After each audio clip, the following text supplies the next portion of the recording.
Okay, so welcome back.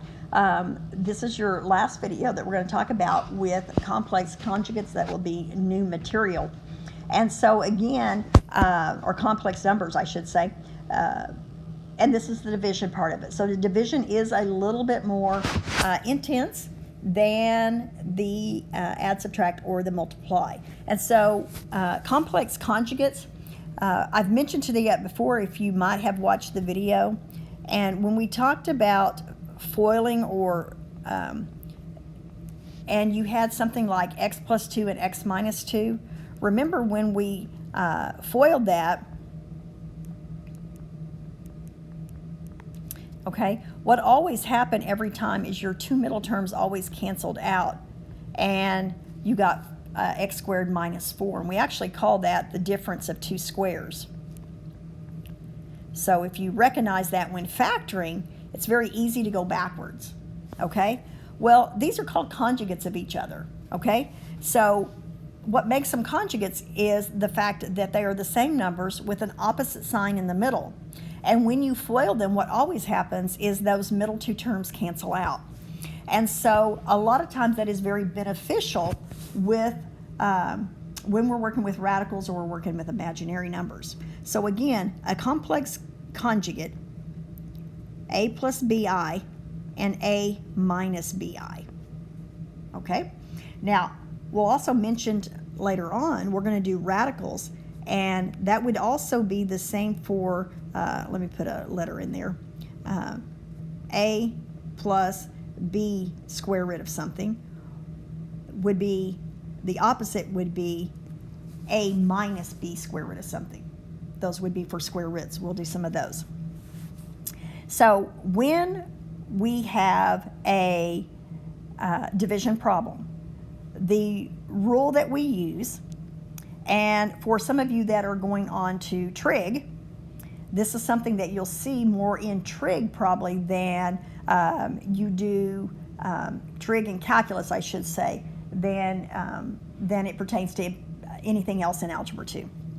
So what we do is we always multiply by the conjugate, okay?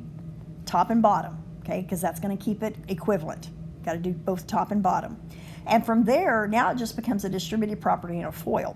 So I'm going to get 21 minus 7i. And the bad thing about these is you're working a problem in the numerator and a problem in the denominator. So just keep track of where you're at. So now I'm going to FOIL.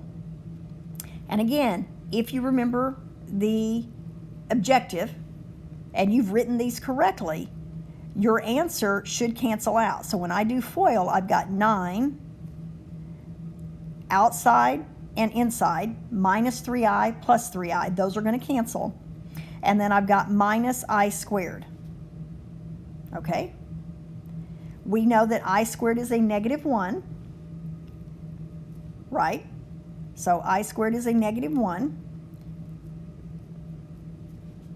So I really have 9 minus a negative 1. I probably should rewrite that. Let me do that. Because I would probably, if you guys did that, I would probably yell at you. So I guess I'll yell at myself.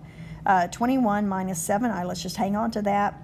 And then that becomes 9 minus a negative 1. So my final answer would be 21 minus 7i over 10.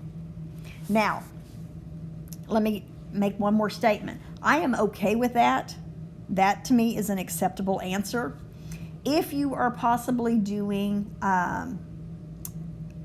just forgot, it went brain dead, our computer app, whatever that's called, that we do, whether it's Delta Math or IXL, there we go, math, they may require you to write it in complex number form.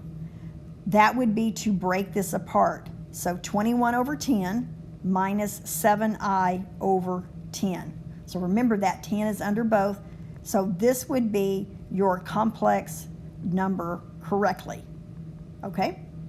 So just to know, I am okay with the first. Okay, this is acceptable for me. Okay, either one of these. Just to know that if you again do a digital version, IXL, Delta Math, EDIA, any of those, they may require. Also, if you are on your ACT, if you are any standardized test, on there, you might see it again in the actual form. Okay. Next one, same way. We're just going to take this, multiply it by the conjugate. 2 plus 3i. 2 plus 3i. Okay, now I actually have two FOIL problems at the same time. So let's do the top one. 2 times 3 is 6. Again, this one now is not going to cancel because those are not conjugates. So I've got to do this whole thing out. So outside, inside, last. Now, one of two ways to go about it. Some people like just going ahead and taking care of the numerator all at once. So I'm going to do it that way. So that would be 6 plus 17i.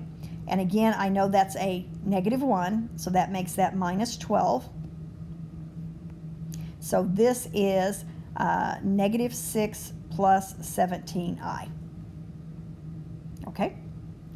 Now I'm going to do the denominator. So first is 4. Again, if you don't write it down, I'm okay with it, but mentally double check. Outside, 6i. And you might even just do it over here. Inside, -6i. Okay, that doesn't hurt just to jot it down.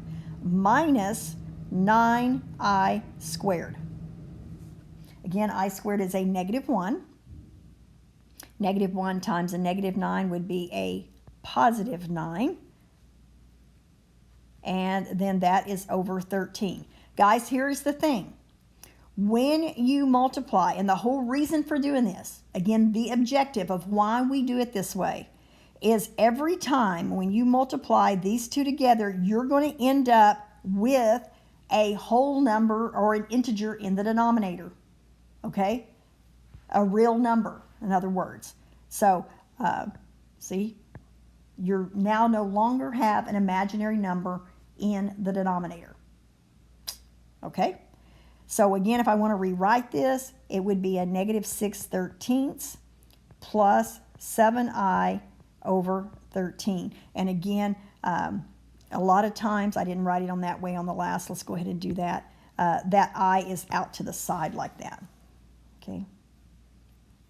Either one, again, would be acceptable for me. Okay? So, try those next two, see how you do on those, and we'll talk about all this stuff in class.